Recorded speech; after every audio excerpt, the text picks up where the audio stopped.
You're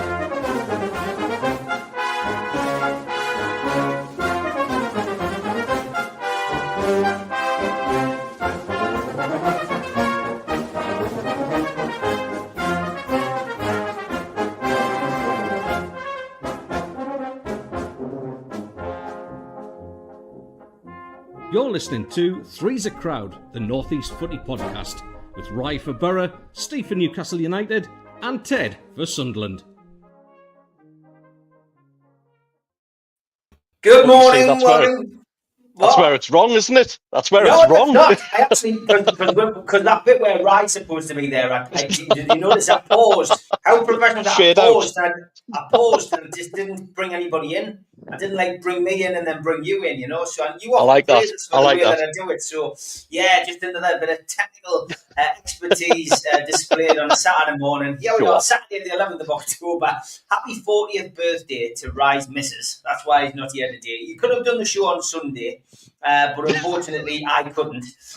So here we are, me and Ted, and this hasn't been an unusual thing in the past, has it? We've often done shows without Rye because he's probably had more sick notes in than Darren Anderton. That's exactly what I was thinking of, Darren Anderton. But we thought, let's get together. This is the way it is. The two Premiership clubs together on a Saturday morning, having a chat. As the Borough fans just logged out. having chat about what's going on in a half-term report, if you like. We're into October now, and we're going to start with you, Ted, and Sunderland, who've taken not just yourself, I would imagine, but a lot of people by surprise. Oh, absolutely, mate. I said the same last week, even before the Man United defeat. You couldn't have picked a better start of the season for us, to be honest with you. The only disappointment, you go to somewhere like Man United, you don't know which Man United's going to turn up. So that result was kind of almost felt like it was going to happen, to be honest with you. But the only disappointing result really for me was the Burnley one. And I think we just played another newly promoted side a little bit too early. We didn't really get out the traps with that one. Other than that, in terms of the recruitment that we've made, absolutely zero complaints there. There's question marks from a couple of fans about the likes of Arthur Masuaku, who hasn't played a lot of football in the last year. And the Premier League is a different pace to the Turkish Super League, with all due respect. So yeah, there's a couple that need to get up to speed a little bit more. But when you've got a team that's got 15 new signings and expecting them all to gel together, we couldn't have dreamed for a better start than this. By no means is this squad ready for Premier League football. That's the daft thing about it. It's there's still going to be a lot of gelling. You've got young players like Chrissy Rigg, who need to develop to that next level that we know that is in their locker, absolutely, but you couldn't call them ready-made Premier League footballers. So we'll lean on the experience of people like Granit Xhaka, who for me is joint signing of the season for us so far. You look at his stats. I know a game's not won by stats apart from the goals, but you look at the stats. He's probably been the most involved midfielder in the Premier League so far this season. His pass rate is exceptional. He brings a level of control to the game, Steve, that I just haven't seen in a Sunderland shirt before. We've had good players, and the one I'd liken him to is we had Stefan Schwartz for a season or two. I remember him. Late 90s. In fact, I think it might be in the early 2000s when we had him. He was the one who had the clause in his contract where he was allowed to go to space if he wanted. No, he wasn't allowed to go to space. That was it. Absolutely bizarre. There's probably worse ones out there now. But Schwartz was one of those players where you noticed if he wasn't in the team, and I think Xhaka will be one of those as well, where when he invariably does pick up a red card or a couple of yellow cards, he's going to be a miss. But he passes the ball well. He just lifts the team in terms of standards on the pitch, and that's what's impressed us there. In terms of the manager, by his own admission, I think he maybe got it slightly wrong at Man United last week, and he made a change. After the second goal, going 2-0 down, he made the change. We went to 3 centre backs, and to be honest, we looked a whole lot better after that. And I kind of I kind of show him a little bit even more respect for kind of almost admitting, yeah, got that one wrong. We should have played a different way. So yeah, listen, it's a learning curve for him as well. In terms of everything else he's done, the way he talks about connection and like sort of players coming back from injury, yeah, they're back from injury, but they haven't fully connected with the squad yet. And I love that. It's taken a really like kind of scientific approach. It's about sharing that same work ethic, the same ideals, covering for people when they're out of position. And it might be simple football and stuff, but that's what he's bringing. What Regis is bringing to that squad is just doing the basics right and really working hard for each other. We're not going to out football teams in the Premier League, Steve. You know that. You've played against some cracking teams. You've seen what Liverpool can do in the 96th minute, which I'm glad they conceded a late goal last week. That was an absolute delight, especially sat with a Chelsea fan. He was loving that. But you play against absolute top sides. We're not going to out football them. So what we've got to do is outgraft them, be organised. We'll take that Man United defeat on the chin. We'll move forward, and we've got an important game against Wolves coming up. That for me, this will really start to show our credentials, because you've got to go into them games and give a performance and pick up 3 points. Because on the road, it's going to be few and far between the chance to get them. Great result against Nottingham Forest, obviously. I don't think anybody expected that. I was more worried about the Nottingham Forest game than I was about the Man United game, so shows you what I know. But yeah, these home games are going to be vital. We've got 29 points left to get before we're safe. So that's where we've got to pick them up, mate. You know what it's like when you come back up into the Premier League. You've kind of got one eye on that points tally and thinking, right, if we could just chip away at the 40 points, those home games become the crucial part to get you safety. But like you say, in terms of the start, absolutely astonished, mate. And I think there's more to come from certain players as well. So that's the exciting thing about it. Couple of questions come in for you there. Graham Morton says, Ted, do you think it's early exuberance, or do you think you're able to pick up regular points? I guess you really partly answered that with your explanation about the Wolves game, because that's a kind of game that you need to be winning, and probably winning convincingly if you're going to have a really good season. It's a great question, to be honest, Graham. Yeah, it's a little bit of both. A lot of teams that have come up in the past, including like the likes of Leicester, Burnley, when Company had them, they've tried to play expansive attacking football, and it doesn't work when you're a newly promoted side. So like I was just saying to you there, Steve, we've just got to be organised. So yes, the exuberance side of things, that comes into it because we've nicked late goals. We've got the late win against Brentford. So we're kind of like, we're pulling those kind of results out the bag as well. But I think we will regularly pick up points, because we are going to be very, very difficult to break down. You bear in mind that that back four or back five that we had against Manchester United, 2 of our regular defenders weren't even in amongst that. So we've still got additions to make there. And I think we'll be just really, really difficult to beat. So I think, yes, that's where the size of the hornet that's just flew past me there. That was absolutely terrifying. Dear God. Just went white. The Watford fan. Mate, it was bigger than any Watford fan I've seen. Great question, mate. I think it's a little bit of both. I'm going to sit on the fence for that one. I think we can chip away, and going away from home, I think we've just got to be nasty and horrible to try and break down and pick up the odd stray point from anybody in that bottom half. If we get points from the rest of them, that's absolutely great. I think we'll win games at home. I think we're starting to make that a really difficult place for teams to come and play against. As long as we obviously don't paint the black and white and allow everybody free drinks and free chocolates. I can't wait for that derby. They don't have Hornets in Sunderland. What they might do, but he's in Cyprus. He's not in Sunderland. Does it look like I'm in Sunderland? No, definitely not. Gary says, are Sunderland an unknown quantity for many Premier League teams at the moment? With so many new signings, maybe other clubs just haven't sussed them out yet. Yeah, again, another good question, Gary. That I think there's an element of that for certain. It's an unknown quantity for Sunderland fans, to be fair, because we're just getting used to seeing these players, and yeah, I think it's going to take a little while for Premier League teams to kind of figure us out. The joy of that is, and what we've got on the side is we have got pace in amongst the side. We've got a team that's full of running. So you can block wingers off. It used to be a case of if you stop Jack Clark and stop Paddy Roberts, then you've stopped Sunderland. That was certainly the case in League One and in the Championship as well. Whereas this time we've got a midfield that's full of running. We can, Isidore's absolutely got pace to burn. So there's a little bit of everything in that team. Even down to the fullbacks. We've got fullbacks who are performing way over the expectation of what we thought we would ever get. So yeah, we're an unknown quantity because there's that little bit of threat.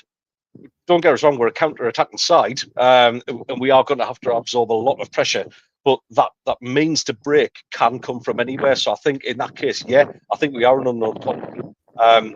Will they suss us out? Yeah, of course, because this is a league that's full of the best managers in the world.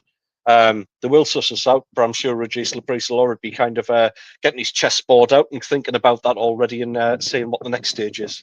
Every time you say your manager's name, I always think of that Reet Petit song. Every time I hear it, it's just so it's weird. I can't get it out of my head. Graham Morton says, looking at the background, it looks like Stormy Amy has made millions of pounds of improvement to Sunderland. Well, yes, yeah. It's let's see if we can just lift it up there. Yeah, it's look at that, man. Look at Pennywell's never looked so good. Look at that. Barry It's all right. Says, Ted, do you think the club will invest in January? If so, which positions do you think they'll invest in? I think there will, Barry. Yeah. I can't see it being many, maybe one or two. I think we do need cover for left back because Masuaku's a little bit, yeah, it's a little bit suspect there. Dennis Serkin apparently is back in training, but he's going to be so far off the pace in terms of, he hasn't really had much of a pre-season. So I think a left back might be on the shopping list there. Centre backs, I think we're just about sorted there. Centre midfield's an interesting one because Dan Neil's just not been involved at all at this moment in time.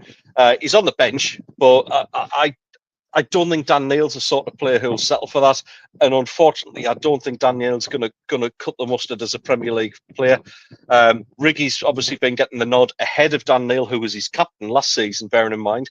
So I think that tells you the way the club view it, that Riggy is higher up in the pecking order. So in that respect, possibly a centre midfielder as well. The forward line, who knows? Obviously, we're going to have Mundell back by the end of the year. Hopefully, maybe even in time for that derby as well, Steve, which is looming on the horizon. Obviously, Adingra will be out for the AFCON. So yeah, it's important to have somebody like Mundell back there. So front line, I think we're just there or thereabouts. So I'd say a centre midfielder and obviously a left back as well, potentially, because again, Anthony Patterson, I can't see him being happy to sit on the bench. Maybe he'll fancy a move out. Where that leaves us in terms of another keeper, I would have thought Matty Young will be the second choice keeper next season, who's on loan at Salford City and very, very highly rated. Steve, we spoke to Stevie Watson about a year and a half ago now when we did the radio show, and he was his manager at Darlington. And he was so impressed with Matty Young, saying this kid's going to absolutely go to the top of the game. So I think we may see Anthony Patterson shipped out. Whether that's in January, no idea. But yeah, I can certainly see that happening, certainly by the end of the season. Okay, 15 minutes into the show, let's switch attentions to the black and white so that our Newcastle fans in the chat get a bit of a chance to ask me a few questions. Are they getting bored? We'll come back to Sunderland though. Craig says, have Sunderland got a Teletubby at left back? Maka Paka. I don't know what's he called. I've got Masuaku. There we go. How many Sunderland players? Yeah, we'll come back to that one as well. We'll come back to your questions later. So, Newcastle. It's been an up and down real start of the season. Really starting with start with the pre-season. It was such an awful transfer window for us. And I've got to be honest, even though I didn't know a lot of the players Sunderland were signing, Ted, I was jealous at the fact that you were getting your business done early and we seemed to be really struggling, mainly down to the fact that we didn't know whether the Swede was coming or going. But once he did go, which of course typically was on the second last game, second last day of the transfer window, we'd already made some good incoming. So at this moment in time, my half-term report is very positive. I'm pleased at where we're at. We're 3 points off the top of the Champions League table. We're 7 points off the top of the Premier League, and after we're by in the third round of the Carabao Cup, we navigated a tricky tie into the next round with another home draw. So I've got to be happy. If I'm going to be critical of Newcastle in any way, shape, or form, it's probably the fact that the goals scored tally isn't as probably good as maybe his last season at this stage. But you know what? It doesn't matter at the moment because we're not conceding goals at the other end, and that's a big positive, really, because it means that not only have we got a solid back four with the likes of Byrne and Shaw and Trippier and Emil Kraft, but we've also got that new back four that's emerged in Tino Livramento, Lewis Hall, Sven Botman, and we're new signing Malik Chow. And you know what? That's great because it's almost out of nowhere that we've now managed to get a player for every position between the sticks, with Ramsdale coming in on a season-long loan, and in the back four. And we were concerned about that at one point. How are we going to replace Trippier? How are we going to replace Dan Byrne? How are we going to replace Fabian Shaw? Well, we've done it now. And that is a major plus because that's Newcastle in football terms sorted for the next 4 or 5 years in the back four, possibly even longer. I'm probably doing them a disservice. The midfield at the moment is... Let me have a cup of coffee. The midfield, it is still... Yeah, cheers. It is still firing on all cylinders. That three in the middle is still doing very well. Tonali is exceptional. Some say, and some pretty well-respected football commentators insist that Tonali's probably one of the best players in midfield in the Premier League at this moment in time. One of the best they've seen, some say. But, when somebody like Paul Scholes, who's got, so many Premiership, FA Cup and Championship and European Cup medals, says he's the best, you've got to start listening. Joe Linton, always gets a yellow card, but you always need someone to break up play and stick the boot in. That's he's still capable of doing that. Bruno Guimaraes is defying his critics as well with some wonderful performances and a wonderful goal last weekend. So your midfield three is doing well. Is the players coming through? The big blow was Elliot Anderson. And that becomes more farcical as every game goes by, not just for Nottingham Forest now, but for England as well. Because, we let him go for nothing, really, in the grand scheme of things, because we had to sell him, to appease our financial situation, but also to keep the PSR away from our door, the issues that would come to our door. But in the cold light of day, looking at that deal, Newcastle sold him, for 35 million, but they had to buy a keeper who never played a first team game for 20 million. So in essence, we got rid of one of our biggest assets through the academy for £15 million. And when you look at him now, in today's terms, how much would it cost to bring him back? 80 million, probably. Because of his England, his England displays now as well. It's just going to get bigger and bigger. So, that one's a hard one to take. However, and I've just seen Barry's question about Lewis Miley. Is the Miley injury as bad as the rumours? I don't think so, Barry. But, again, I always say on this show, on our platform, don't believe Twitter. Wait until the club put it out there. But, Lewis Miley, I think, finally, and I feel cruel to say finally, he's only bloody 19, is starting to show the potential that he could step into the breach. I think Eddie's taken his time with him deliberately. I don't think that's been a positive for Lewis because, to him personally, because he probably feels after playing 30 plus games like he had in the past when we had a lot of injuries in there that he was going to be an ever present. But I think he's done the right thing. I think he's developed into a bigger lad. They've got him. He is fit. He puts his foot in. Not afraid to put his foot in. He's got a goal in him. But I think Eddie's done a bit of a masterclass with him. And I think, looking at him now, in the games that I've seen him come on in this season and play in this season, I think he's going to be the replacement, probably for Joe Linton. I think he could come in and do a job in there as like somebody who breaks up play, scores the odd goal. But physical attributes, I think, will help him. So I'm not as worried now as I was. And of course, the signing of Ramsey as well from Villa, who I haven't had really much of a chance to see other than down at Leeds when he obviously went off injured. He's back now. He'll be back for the Brighton game.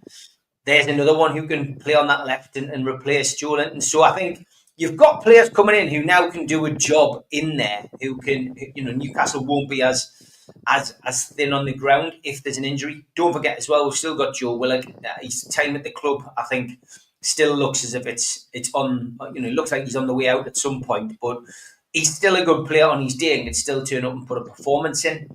On the wings for us, I think they just haven't hit the ground running. Alanga hasn't hit the ground running, which I think to some people's disappointing, but he's shown flickers of brilliance. The Barcelona game, yes, it was a defeat, but God, he didn't look out of place, and he had them on the back foot in that first half. So I think our new signing in the summer, Alanga, will come good. Jacob Murphy can still put the ball, on a sixpence and land it on Big Nick's head. And he's still very capable of coming on and changing a game. But whoever he goes with on that right-hand side, I'm confident that we'll get something from from that side when they're playing. Similarly on the left, I think Anthony Gordon at times this season once again has tried too hard, and I think it's a mental battle with him sometimes. I think he's one of these people who talks to himself a lot, and I think that's a big issue. I think he's sometimes too focused on being the best that he can be. And I know he's quite intelligent, and I know he reads a lot of books and stuff on these kind of things. But sometimes he can overanalyze. Sometimes when you're as good a footballer as you are, like Anthony Gordon is, you should just go out and just do it. Do you know what I mean? Sometimes sometimes when you don't think about things, just get and do it. And I think that's a big thing with him. Harvey Barnes, I'll never change my mind on him. He's an impact sub. He's not somebody who can start a game and give you, 90 minutes of graft up and down that left-hand side. But for 20 minutes, Anthony Gordon going off and Harvey Barnes coming on is a match winner or a match saver. And I genuinely think that's his best position, on the bench, coming on and changing a game. Because not many people can do it. Sometimes it's difficult to get into a fast-paced game with 20 minutes to go and change things. But he can, and that's it, And Graham, you're right. It is another slow start. 9 points out of 7 is very frustrating when you think about how well we've played in some of those games, and that's the problem. However, like I said right at the start of my little piece, 7 points off the top. You take that. Sunderland would certainly take where they are, but Newcastle, 7 points off the top. I always say it's a bit like the tortoise and the hare. You don't want to be out in front in this European race. You want to be just in sight and creeping in towards the death. You know what I mean? And that's that's the way to do it. Because some teams exhaust themselves, some teams get complacent. You point back to that season we got promoted from the Championship when Brighton thought they had it done and Newcastle won it on the last game of the season. It's never over till the proverbial lady sings, and that's the way it is with Europe as well. So I'm not as concerned about that, but I know some people are. And Craig says if we hadn't signed Barnes, I doubt we needed to sell Anderson. It's ifs and ands, what pots and pans, Craig. I know where you're coming from in that, but the Anderson thing is really disappointing. Minty is disappointing. Really disappointing. I'm gutted about that, as well, because he's done very, very well. And for me, that was another big blow. Dave, you're right. He did play more than expected. Lewis Miley, people expected way too much of him. And I think we forgot how old he was. He's only 19. it feels like he should be 25. You know, he's been in and around the first team that long. And that's right. And David, you're right. Miley being developed by the first team as Bruno and Joe Linton get to 30. I've talked a lot there. I've talked for about 10 minutes without coming up for air, Tim. But I mean, is there anything that you want to ask me about Newcastle? Anything, because I mean, there's a lot of questions coming in. What's your a few things, really? Yeah, I mean, one's more of an observation, really. You look at, I think in the issue you've got with Lewis Miley, not issue, but the nice problem you've got with Lewis Miley is very similar to the issue that we have with Chris Rigg. And I think, with the standard of players around both of those young players, I think that bodes well for both Newcastle and Sunderland, to be honest with you, because you're almost getting ready-made leaders to actually come into the squad when they are ready, and when they are sort of fully developed as players. How much would we both love it to see that a derby day where Lewis Miley's leading out Newcastle with the captain's armband on, Chris Rigg leading Sunderland out with his. That'd be just fantastic for the North East, and I think both managers are doing a cracking job of protecting them and actually developing them as players and as people as well. That's I remember it was probably a couple of years ago now, Lewis Miley getting absolute dog's abuse even from Newcastle fans for a tattoo he got. And I'm thinking, he's a young kid, let him go out and do daft things and make mistakes. That's part and parcel of it. And I think that there's an element of pressure that's put on young players, yes, but young players with talent, and more key to that is young players with talent from the area.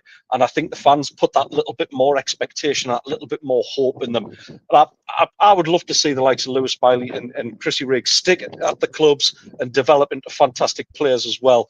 You mentioned Big Nick, or Peter Kraut, as I call him.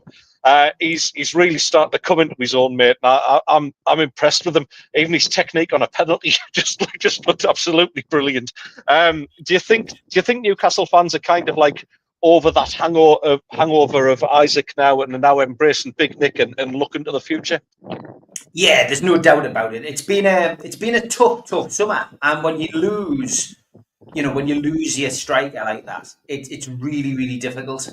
Somebody who's been a talisman, somebody who's scored you lots of goals, somebody who you thought was going to be there for years to come, challenging Alan Shearer's record. But yeah, I do think we've got over it quite quickly. And I think the big thing for me, mate, is that, we needed to sell a player who was going to cause that kind of feeling amongst the fan base to get over that kind of biggest hangover that we've had since the 80s and 90s, which is Newcastle United's a selling club. They're selling their best players and they're not investing it back in the club. Well, for the first time in my living memory, Newcastle United have sold one of their biggest players, but what they've done is they've replaced him with better players. We didn't sell our best player because our two biggest pluses, our two biggest things at the club are Eddie Howe and Tonali. For me, I think those are the two biggest assets we have at this moment in time. Alexander Isak, goal scorers come and go. Goal scorers are there to finish off the good work that the rest of the team put in. Much like goalkeepers are there to stop the inevitable mistakes that defenders make. It's a weird scenario and it's a weird way to look at it, maybe. But you know what? As Graham says, to be a monster, you've got to sell well, as tough as it is at the time, and that's it. And I think the fact that we've had to go through that collectively as a fan base, selling our best player up front, it's become something which it'll help us progress as a club, Ted. Yeah.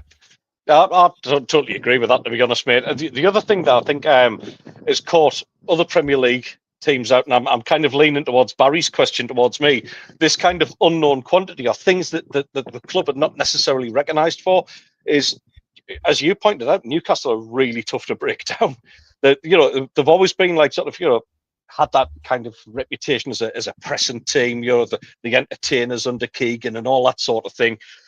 But this time around, obviously, you've still got that element of being, really good attacking force. Like you say, Tonali pulling the strings. You've got good wingers. You've got a striker there, and Wissa when he comes in, another striker who could finish chances. But I think what's really raised eyebrows, certainly for me anyway, is now the inclusion of Chow in there and Botman turning into the player that I think we always knew he was. Only he's had absolutely horrendous injuries.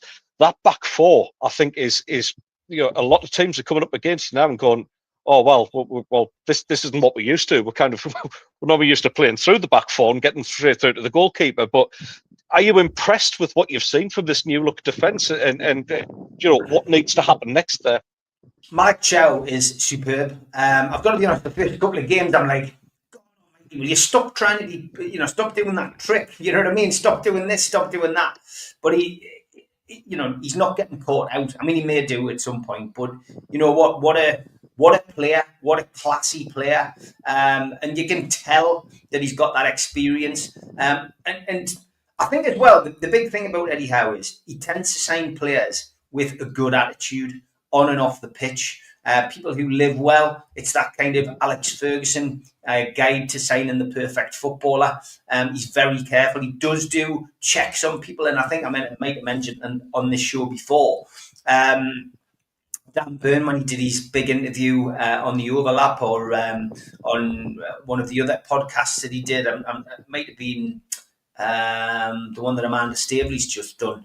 But anyway, he talked on there about Eddie Howe ringing up one of his mates before he signed for Newcastle, and out of the blue, asking who he socialised with, what kind of person was he? Was he a bit of a drinker? He did his homework. And high performance, thank you, Blue Rhythm Boy.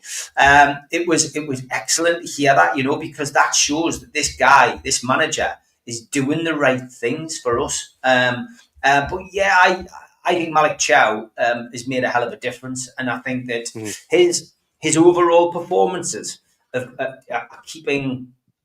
Deliberately keeping Fabian Shaw out, and I never thought I would see Fabian Shaw struggle to get back in the team. I mean, the guy's been a colossus for us, a great servant, somebody who scored a wonderful amount of goals from centre half, but also stopped a lot of goals going in at the other end.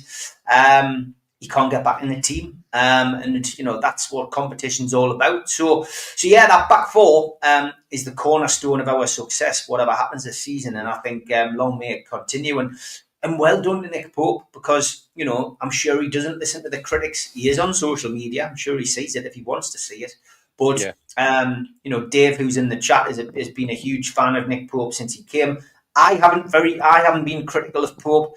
I can, like everybody, point to his kicking and say it's not the best, but I could take you through at least another 20 goalkeepers I've watched at Newcastle and pick up something that they weren't very good at.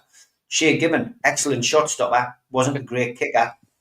There's so many. You'd take a prime Shea Given every day of the week as well, wouldn't you? Of course you would. So that's what I'm saying. You look at these things and think, well, you can be critical, but at the end of the day, it's all about, as Blue Rhythm Boy says, it's about the ability to gel with Eddie rather than having a big CV. And I think I think you're right. But yeah, excellent stuff. We're halfway through the show, and I don't think Jules is in the chat, but I know she does catch up because she likes to see if David comes.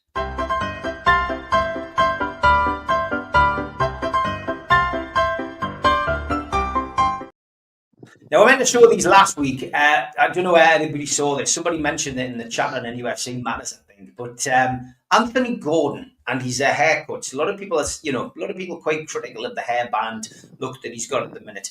But people are saying that he's modelling himself on a former princess.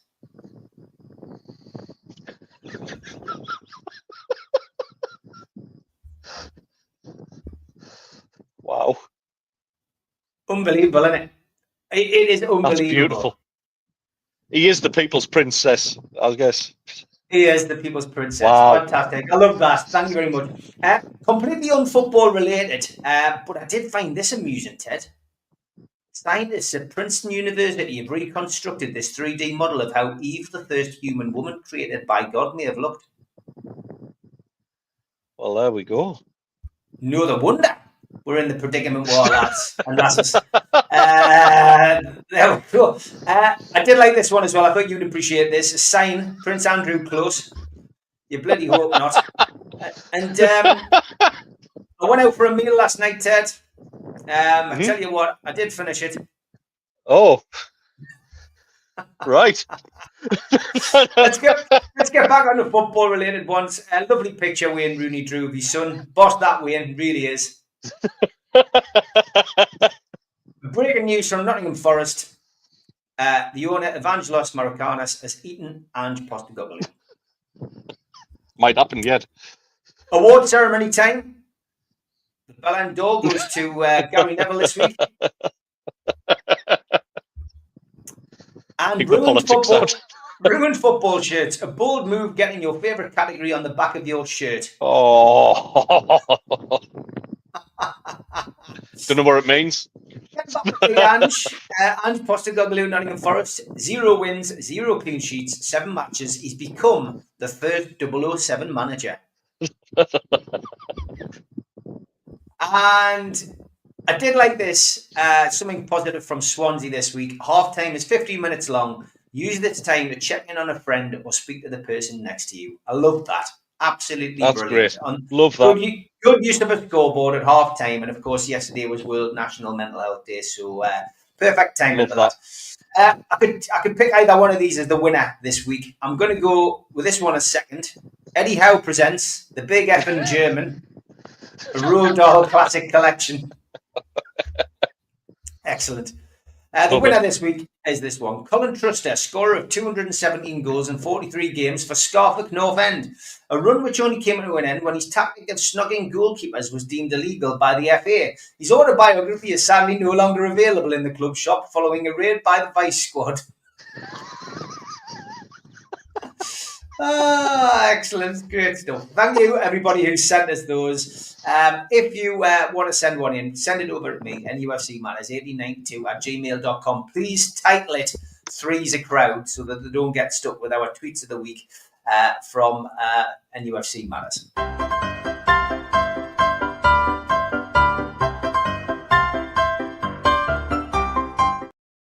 Yes, and also send it over to the lads on socials if you've got them on there if you support Middlesbrough or Sunderland. Thank you very much. I do want to make a little announcement. For those of you who are tuned in, I see there's a few of you from the NUFC Matters community. As you know, we always do a fanzine, subscription fanzine once a year. We've done 100 copies of it this year and we got 96 subscribers. So for Age UK, North Tyneside Dementia, we have raised the grand total of £1,902.14 for Age UK North Tyneside Dementia. We'll be making that donation over the weekend. But thank you to everybody from the NUFC. Well done. Thanks to everybody from the NUFC Matters community who's jumped in on that.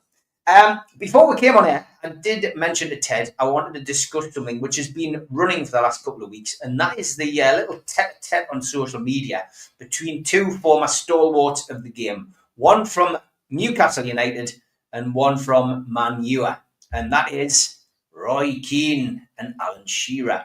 I didn't like him. I had loads of rubs with him, and I wasn't the only one. It was Alan Shearer's response to being called sneaky. Of course, many Newcastle fans will remember the infamous situation that developed at the Gallagher end in a game between the two clubs, where Alan Shearer stood stoically as Roy Keane tried to punch the chops off him. So, what's your thoughts on this, Ted? I thought I'd ask you because ultimately you have a connection with Roy Keane as a Sunderland fan. He was your manager, good manager. I felt. Thought he might well have gone back at one point. But Roy Keane calling Alan Shearer sneaky and failing to show him any respect for being the Premier League's top goal scorer. And I'm not expecting you to come on and wax lyrical about Alan Shearer, but what did you take at the spat? I'll turn my notes up then. No, you're right. Listen, for me, it's the two born leaders, Steve. I'm happy that they don't like each other. I think if they were all pally, that just wouldn't be as entertaining, would it? No. I think Roy Keane is right in a certain respect. The sneaky thing. Alan Shearer was an old-fashioned centre-forward at times where he could get the elbows in and give it back to defenders. You've got to bear in mind that when Alan Shearer was coming through, as a young kid, when he first went to Southampton and places like that, it was still in the days of defenders absolutely laying one on him in the first 5 minutes and letting them know they were there. He was getting kicked up a height. So he was one of those forward players who had a bit of physicality about him, and would use the elbows. I wouldn't say he was particularly sneaky about it. I think he was quite overt about it most of the time. But listen, he could be naughty, but what player wasn't? We're kind of losing that physicality out of the game at this moment in time. And Keane and Shearer epitomised classic Premier League battles for me. In Roy Keane, you imagine if you had an A team, and it could have happened at one stage, where Alan Shearer's leading the line and Roy Keane pulling the strings in midfield, you would have one of the greatest Premier League sides of all time, if not the best. And they both had that. I think it probably comes more out of a respect than a hatred. It is the fact that they were playing for two massive clubs, very, very physical players, very good players. Obviously, Roy Keane, a completely different type of player, being a midfield general, a box-to-box midfielder, but arguably one of the best in his class. Alan Shearer's record is there that speaks for itself. So I'm not massively surprised that they have a dislike for each other. But I think the media like to sort of make it out bigger than what it is as well. But I think it's probably born out of some sort of begrudging respect that they have for each other. It's great to see, because, to be honest, do we get as many characters like them anymore, Steve? I would say probably not. I don't think we'll get as big a personalities and that kind of blood and snot kind of player that both of them lads were. I've got to admit, some of the comments, Keane is a soundbite. He's been robbing a living being a pundit. I've enjoyed him as a pundit, Graham. I quite like the fact that he's very critical of Manchester United, when in fact, as a Man United legend, he could be very positive about them and like paint over the cracks, but he doesn't is hide. Very honest. No, I think I've told this story before, but I came out at King's Cross once, and I saw Keane walking forward to me, and just out, I just decided to be a little bit mischievous, and I started singing Keno, there's only one Keno, and he looked at us, and then as he walked, he like nodded, and then I then chucked in the line about how can I put it, doing something with his dog, and as I turned round to see what his reaction was, he stuck his finger up like that. I thought, fair play to him, but he thought I was a fan. I wasn't, but he took it in the right way. But yeah, does Keane respect anyone? I don't think he does. Didn't Keane break Haaland's senior's leg? Yes, he did. And that's something. Yeah, there's a longer story to that, though. That was a bit of revenge. Well, I am going to stick up for Roy Keane on that one.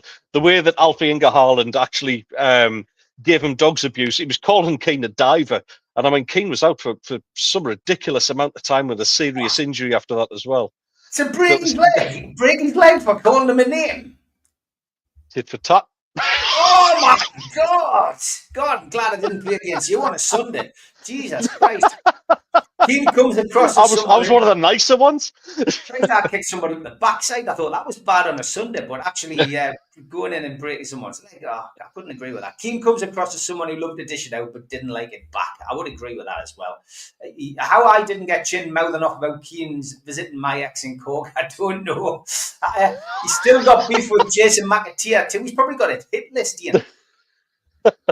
That was one of the greatest sendings off I've ever seen live. Of Jason McAteer going, yeah, just put it in your next book. That was absolutely world class seeing that. And I mean, for somebody like Jason McAteer, who, let's face it, he's absolutely, he's as thick as mince. He gets called Dave for a reason. But yeah, when Jason McAteer gets one over on Roy Keane, that was hilarious to watch. Brilliant. Yeah, very funny. Okay, well, that's good. Well, plenty of comments coming in about that as well, which I agree with some of them and don't agree with some of the rest. Is he the most hated player? So obviously, when Alexander Isak next turns up at St James's Park, he's going to get dog's abuse. That's fair enough. But there seems to be this uniform hatred of Roy Keane from Newcastle fans. Is there any other fans any other player that the fans really, really detested SJP?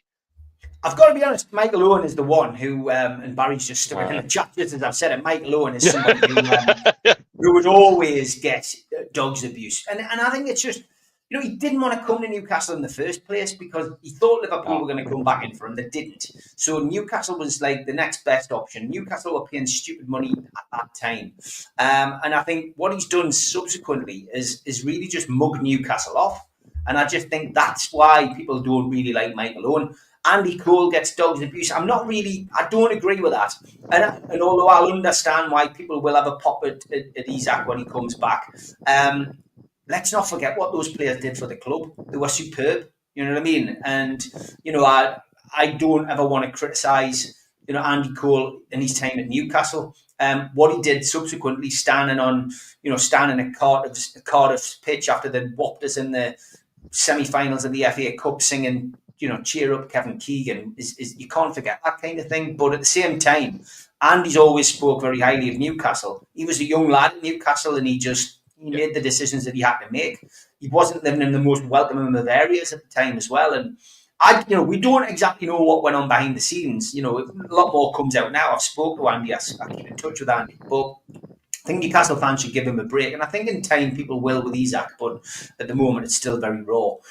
What about Sunderland? I mean, the players that get dogs abuse, is it mainly players who, I don't know, are of black and white persuasion? Is there anybody who played for Newcastle? I can imagine there was Jack Rodwell wouldn't be welcomed back with open arms.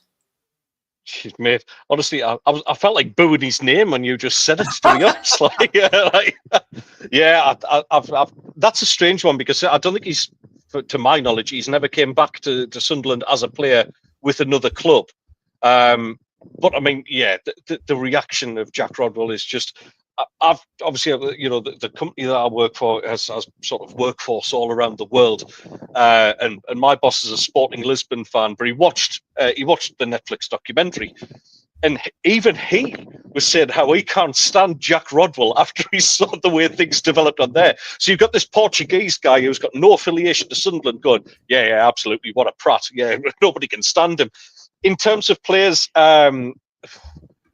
it's do you know what? It's more ex-players than it is ex-Newcastle players, I would say. But I'll give you one that encompasses both, that is absolutely detested to this day. Two of them, in fact. One's Joey Barton, who probably he spits at his own reflection, to be honest. But the other one is Michael Chopra. And Chopra is one of those that is just absolutely universally detested. It's for obvious reasons that the scuffed his shot against Newcastle United where we could have won the game. And that's I would say he's probably Bob Moncur, Lee Clark. Good point, David. Still adored by both, I would say. Clark, do you know what it is? I mean, I know you speak to Clark, and I know he's actually a good lad and all that. He would have been a Sunderland legend if not for that, because he was absolutely adored.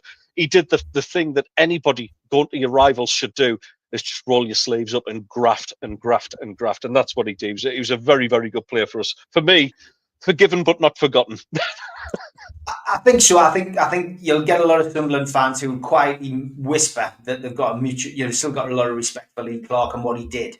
I mean, Clarky tells some great stories about it on the after dinner circuit. He never badmouthed Sunderland. He said he's delighted he went there. He went at the right time, and from his perspective, he would never change that. So there is a mutual respect. I love the fact as well, though, that he got the call from England prior to signing for Sunderland, and he'd been tipped the wink that Glenn Hoddle was going to pick him.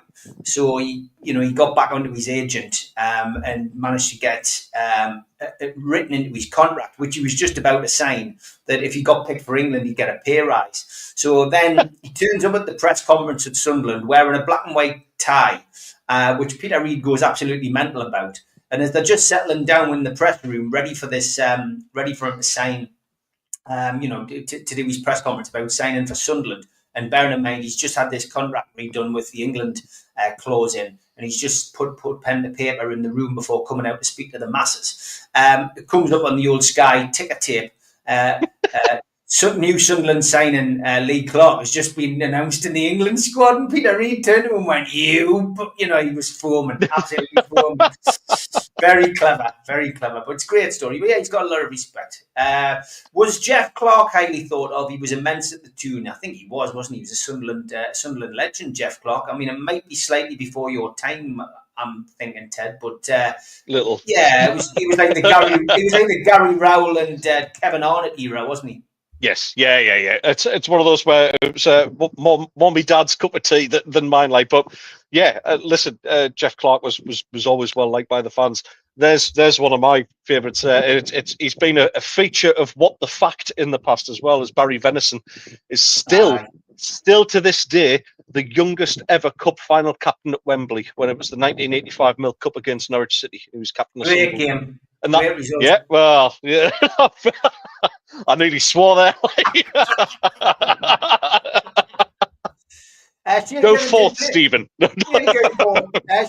Shea Given did play for Sunderland. Newcastle nicked Shea Given off Sunderland, didn't they, really? He was on loan from Blackburn, and Kenny Dalglish was in charge of Blackburn, and I forget who we had at the time. Might have been was it Alec Chamberlain? It might have been who picked up an injury. Yes.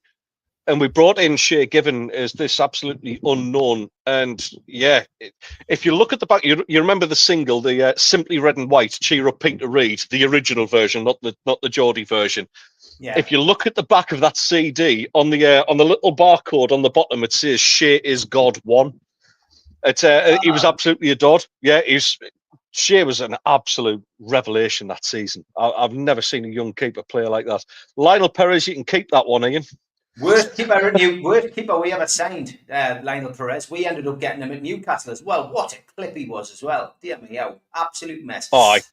David went to school with Venison, younger, but gave us prefect a hard time. He was always in trouble. Yeah, Venice was probably always in trouble as a player as well. Let's finish with a couple of other things. Thank you for that, Ian. He says, Steve, by the way, Northern Ireland wore black armbands for Willie McFall and Peter McParland. Also a minute applause. Thank you. Yeah.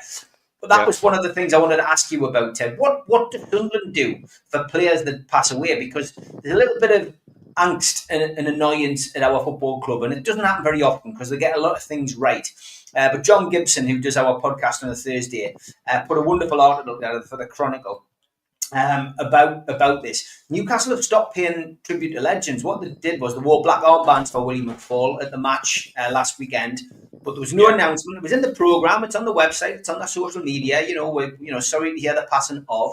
But we don't allow the fans now to pay respect by a minute's applause or a minute's silence. Do you still do that?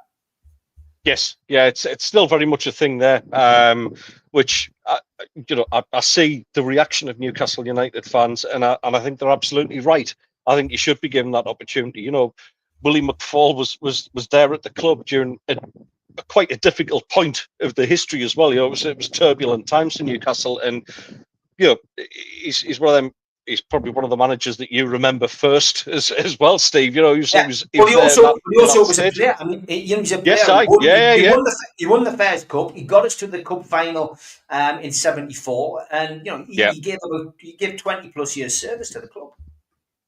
Well, yeah, that's it, and I'm happy to say that Sunderland definitely still do that. Right. They certainly commemorate even anniversaries. All right, there might not be a minute's applause on the pitch, but they'll mark the passing of Ian Porterfield or somebody like that, and Bob Stoke, or they do carry the history of the club, as a very, very heavy and deep rooted thing, and I think Newcastle fans do the same. I think it's maybe it's just a little bit of educating the owners want to go through, and I think they should afford the fans the opportunity to pay the respects. I think a minute's applause is usually the best way, because you're always going to get idiots in the away end who's going to try and spoil things. Unfortunately, a minute's applause I think is more than fitting to show respect for ex-players, ex-managers, and and people related to the club. You see the way that a lot of football clubs sort of rallied around someone like Bradley Lowry, and every fan likes to show respect for somebody who they care about deeply related to football. Yeah, Les, I get where you're coming from with that. Fans could take appreciation into their own hands by clapping as the fallen players' number has reached. Yet again, the club should recognise these guys. I just think sometimes fans taking it into their own hands can end up being lost. If it's, well, I just think it gets lost. I think the club should do it. I think the winning format for Newcastle this season, because we've missed Wyn Davies, we've missed John Tudor from the back end of last season, we've missed Willie McFall. What we need to do is we need to, at the end of this season, on the scoreboard, have a little bit of sentimental music, have a picture or video of these players playing for Newcastle and those we have lost in this last calendar year. That's what they need to do, and then go back to the original format at the start of next season, because it's something which, it might be minor to some people, but for others, it's a lovely way to pay respect. And I tell you who it means a lot to: the family members. The wives, the sons, the daughters, the aunties, the uncles, the brothers, the sisters. It means a hell of a lot to them. And I do know how upset some of these people have been. Anne Tudor, John Tudor's wife, was very upset by this. So, it does need to be addressed. I will, at some point, email the Chief Executive Officer this week about it, just to get my views across, and hopefully something will be done about it in due course. But, I mean, you look at somebody like Man City, and I mean, there's a lot to not like about Man City as a football club. But after the passing of Ricky Hatton, having his kids come on the pitch as mascots and that kind of thing, that was such a lovely touch. So there's the football community still can show it cares. Look at the mascots in the England game. Honestly, it nearly broke my heart having dimension. Superb. And football still has that power to kind of to move people, to show emotion and show love, and without trying to sound too cheesy about it. I think that needs to be cared for more and shown more, because there's a lot of toxicity out there. You look at social media, you look at the hate that's going on there. Let football fans show themselves in the positive light as well, because the vast majority of us are. Yeah, 100%. Couple of questions before we finish. One for Newcastle and one for Sunderland. How many players do Sunderland lose to AFCON? Do you think they'll cope, Ted? I think the last time I looked, it was 6 or 7. So it's quite a few. Having said that, I think we'll still cope. The likes of Gertruda, who was brought in. We've got the cover there. Like I say, Mundell's going to be back, so that takes care of the issue on the left wing as well. The only concern for me is going to be in the middle of the park, where we lose 2 of our 3 central midfielders. The good thing about this is that some of those players are going to be back after 2 games. It's not all of them can go all 8 games and get into the final. So as that tournament lasts, we're going to have more and more of them come back. So it's going to be tough. Don't get me wrong. I think we probably, judging by the injury to Diarra, I don't think he'll make AFCON because of the surgery he had. But he will be back in Premier League action by then. I just don't think he'll make it for international duty. So our record signing is fit for the derby, hopefully. And yeah, listen, we'll take it from there. It's going to be a tough challenge, and I think that's why Riggy is getting some game time now, is to prepare himself for that. And a question from Roger about Silverstone, our guy who I bumped into on the train last week and had a little chat with. He is obviously the guy who brings in the money, the big dollars for Newcastle in commercial sponsorships and stuff. Is he showing his worth with Visa? I certainly think he is, Roger. And I've got to say, I know we've given him a little bit of stick on here, which is, on NUFC Matters, which is our job at times. You want to hold the club accountable. If you think somebody's not doing their job, there's nothing wrong with saying you don't think they're doing their job, as long as you're doing it in a polite and sensible way. And I think he's brought in quite a few sponsorship deals in recent months, and I think the programme that you get at the match tells you that. So yeah, fair play to Silverstone. He's dug away and done well, and I'm sure the new chief executive will get him in this kind of just get him into his mindset and what he wants to do. So I think slowly but surely things are changing behind the scenes in a more positive way. I think the acquisition of Ross Wilson from Nottingham Forest is interesting. I don't know a great deal about him. But what I will say is that you just need to look at how well the clubs have done that he's been at in the past. Yes, there might not be as many high-profile clubs in there as maybe some other chief executive officers have been at, but this sporting directors have been at, but this guy it looks like a decent track record, and he comes valued. So the most important thing about Ross Wilson coming in is hopefully he gets on very well with Eddie Howe. And that's the big thing, because our previous incumbent in that job didn't get on with Eddie Howe and got off to a bad start. So that's it. We've done an hour. Right, who, Ted? Should we have him back next week? I don't know. I mean, we could do. We didn't do any championship stuff. We'll have to hear about it all next week. Like, Great stuff, great hour. Please subscribe to all the socials at Ted the Mackham, at Steve Wraith on X, and at Invictus on Twitter. And you can subscribe to all of our YouTube channels. We will be back with a little bit more of Three's a Crowd next week. Three's a Crowd podcast will return. That's not a threat, it's a promise.